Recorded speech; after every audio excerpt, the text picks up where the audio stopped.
pembelajaran pada pagi hari ini, alangkah baiknya kita berdoa terlebih dahulu ya. Untuk ketua kelasnya mohon dipimpin doanya.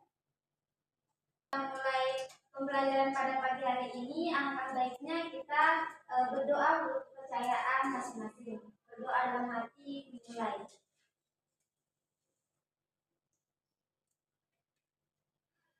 Amin. Oke. Nah, di sini untuk materi yang akan Ibu sampaikan pada pelajaran di pertemuan pertama ini yaitu mengenai fungsi dan mekanisme pertahanan tubuh. Nah, sebelum Ibu menjelaskan materi yang akan Ibu paparkan pada pagi hari ini, Ibu akan absen terlebih dahulu karena absen itu penting di mata pembelajaran Ibu. Baik. Nanti kalau dipanggil namanya angkat tangan ya. Ya, Ibu. Baik. Ayun Fajira, Ariana Sri Dewi, Oke, semuanya hadir ya atau ada yang nggak hadir pada pagi hari ini? Hadir. Hadir, Bu. Oke.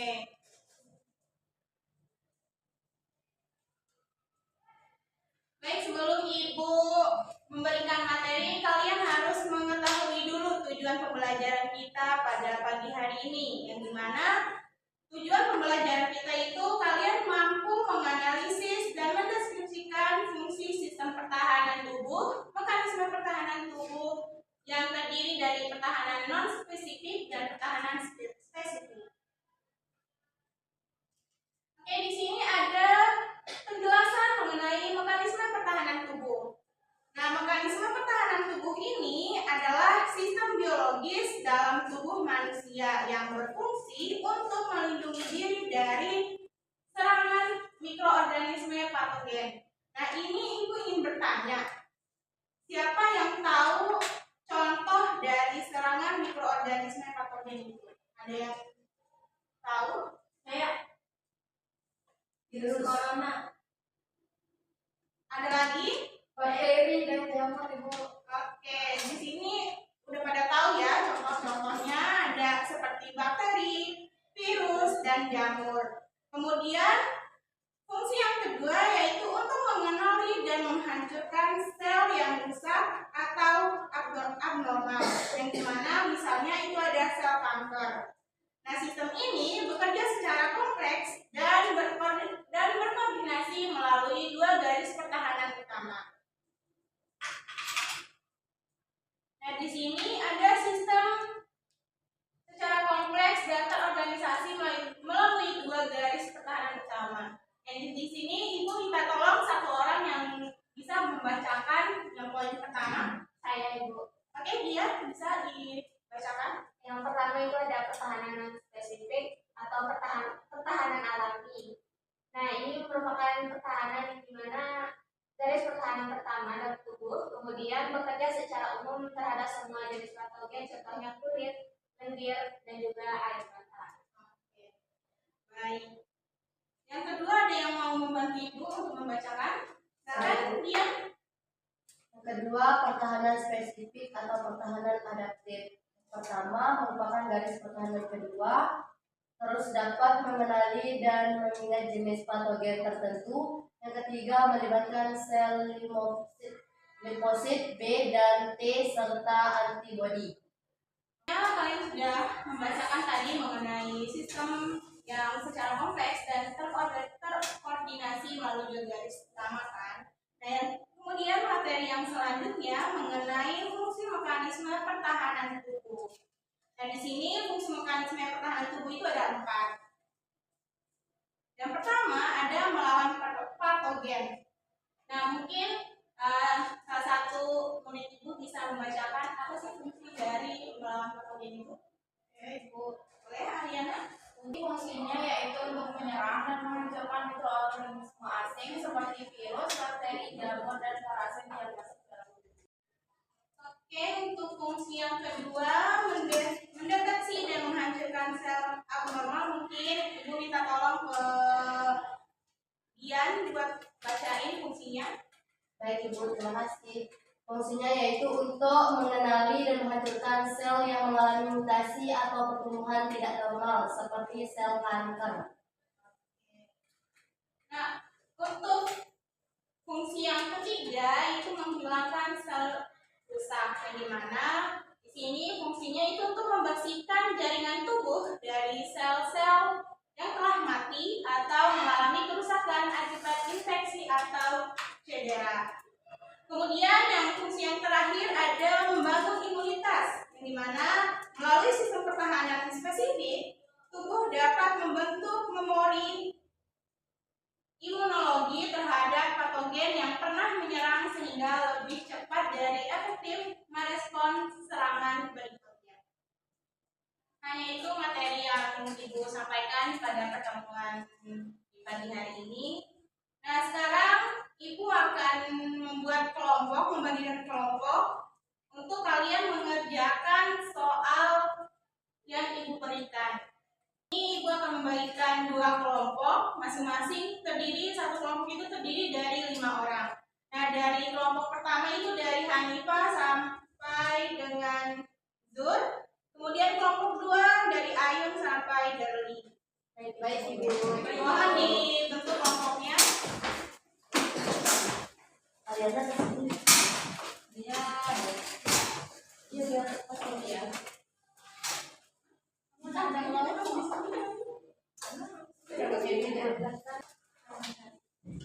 Sudah Ibu, selanjutnya Ibu.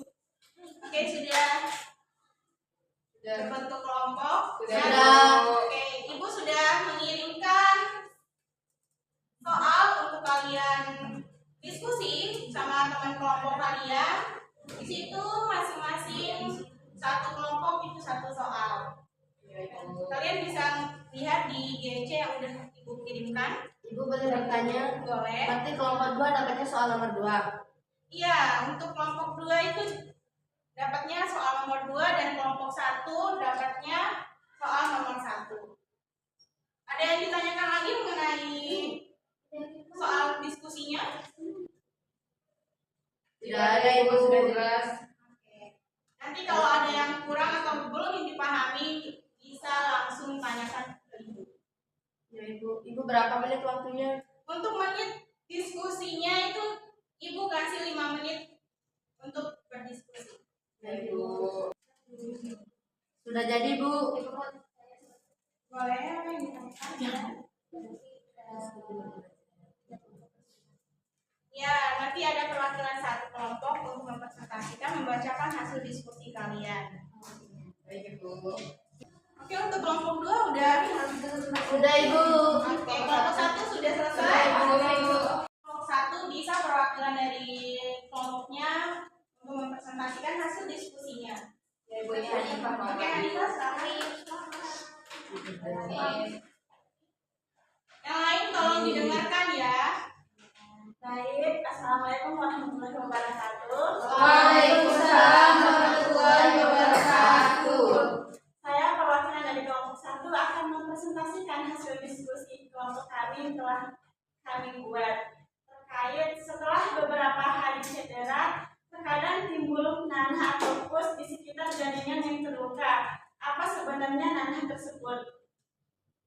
Jadi, nanah atau pus adalah cairan kental yang berwarna kuning atau hijau yang terkumpul di sekitar jaringan yang terluka atau terinfeksi.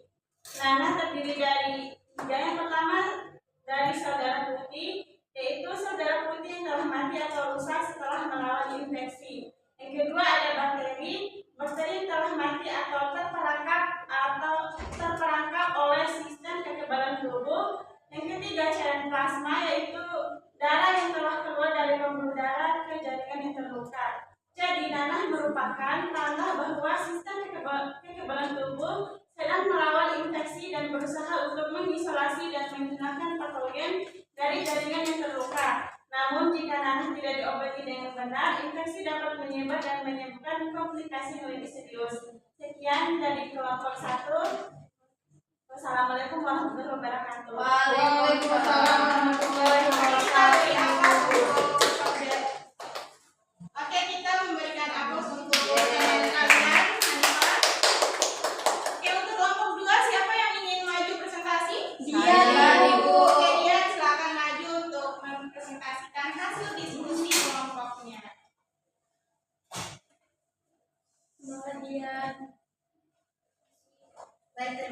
kasih sebenarnya Ibu Guru. Teman-teman minta tolong perhatiannya ya sebentar. Ya, jadi soal nomor 2 itu tentang bagaimana melawan COVID-19 dibutuhkan sistem kekebalan tubuh yang spesifik atau yang didapat imunitas. Inilah yang bisa melawan COVID. Nah, jadi saya akan menjelaskan sedikit ya teman-teman. Jadi sistem kekebalan tubuh spesifik atau adaptif memainkan peran penting dalam melawan COVID-19. Sistem kekebalan tubuh spesifik dapat dibedakan menjadi 3 macam, yaitu yang pertama mengenal patogen. Nah, sistem kekebalan tubuh spesifik dapat mengenal dan mengidentifikasi virus. Ada virus RARS-CoV-2 sebagai patogen asing. Nah, yang kedua ada mengaktifkan respon imun. Nah, sistem kekebalan tubuh spesifik dapat mengaktifkan respon imun yang spesifik untuk melawan virus SARS-CoV-2 termasuk produksi antibodi dan aktivasi sel T. Yang ketiga ada meningkatkan patogen. Nah, sistem kekebalan tubuh spesifik dapat mengikat patogen yang telah dihadapi sebelumnya, sehingga dapat memberikan respon imun yang lebih cepat dan efektif jika patogen yang sama menyerang lagi. Nah, demikianlah sistem kekebalan tubuh spesifik dapat membantu tubuh melawan COVID-19 dengan cara mengurangi replikasi virus. Sistem kekebalan tubuh spesifik dapat mengurangi replikasi virus SARS-CoV-2 dalam tubuh. Yang kedua, mengurangi gejala. Sistem kekebalan tubuh spesifik dapat mengurangi gejala COVID-19 dan dengan mengendalikan infeksi virus. Yang ketiga atau terakhir ada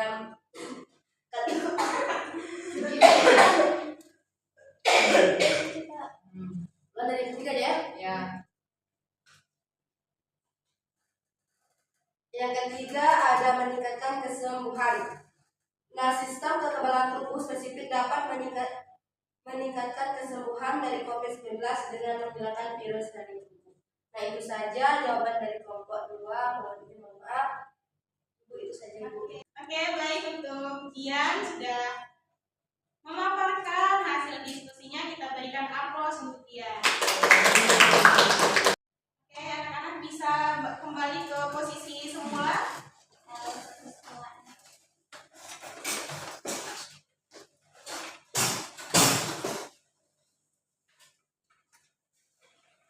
Sebelum Ibu menyelesaikan atau menutup pembelajaran kita pada pagi hari ini, di sini Ibu akan menggali kembali apa yang kalian dapatkan tentang materi fungsi dan mekanisme pertahanan tubuh ini. Dan di sini ada satu soal dari Ibu yang dimana bunyi soalnya itu sistem pertahanan tubuh memiliki beberapa fungsi. Nah, tadi kita sudah membahas beberapa fungsi dari sistem mekanisme pertahanan tubuh.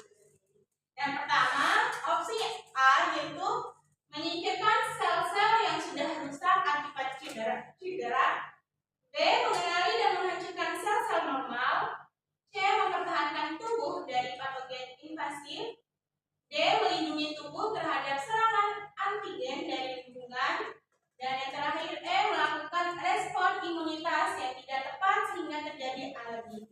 Nah, menurut kalian dari kelima opsi ini, yang mana sistem pertahanan tubuh memiliki fungsi, kecuali ada yang tahu? Ibu. Oke, untuk Hanifah, mohon. Yang B, Ibu, mengenali dan menghancurkan sel-sel normal. Oke, tidak ada yang lain lagi berpendapat? Saya D, Ibu, melindungi tubuh terhadap serangan antigen dari lingkungan. Selain itu ada lagi? Saya Oke, dia? saya memilih E, melakukan respon imunitas yang tidak tepat sehingga terjadi alergi. Oke, ada 3 opsi ya yang berbeda. Nah, kita lihat jawaban yang sebenarnya. Nah, itu jawabannya itu adalah B. Dan yang betul untuk menjawab pertanyaan ini ada Hanifah. Baik. Kita bikin aplaus dulu. Dapat permen. Oke, Ibu sedikit menjelaskan mengenai jawaban dari B ini, mengenali dan menghancurkan sel-sel di mana sistem pertahanan tubuh berfungsi mengenali dan menghancurkan sel-sel abnormal, bukan sel normal juga.